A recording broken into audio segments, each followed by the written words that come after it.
Le Conseil de sécurité de l'ONU a renouvelé l'interdiction de voyage et le gel des avoirs s'appliquant aux individus et entités qui entravent la mise en œuvre de l'accord pour la paix et la réconciliation au Mali jusqu'au 31 août 2023 selon la résolution 2090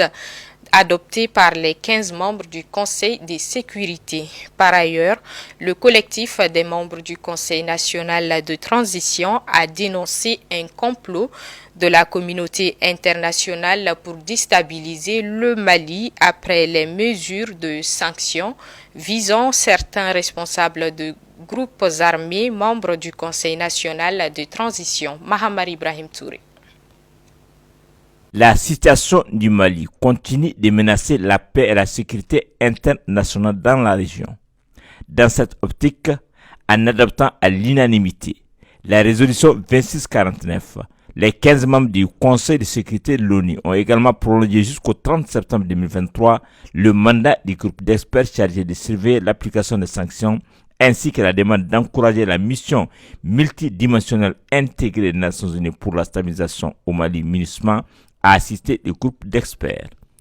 Aussi, le Conseil de sécurité a par ailleurs demandé au groupe d'experts de présenter un rapport à mi-parcours le 28 février 2023 ou plus tard, un rapport final avant la date limite du 15 août 2023 et au besoin d'autres rapports périodiques dans l'intervalle. À ce titre, Abouakar Sidiki Fomba,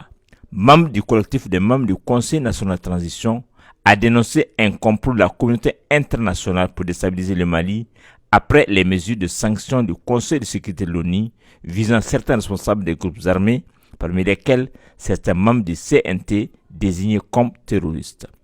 De son côté, Mohamed Ousmane Ag Mohamedoun, secrétaire général de la coalition du peuple Lazawar CPA et membre du Conseil national de transition, accusé par l'ONU d'avoir établi depuis 2016 des liens avec le groupe de soutien à l'islam et aux musulmans IGS, réfute ces allégations qu'il qualifie de fausses et insensées.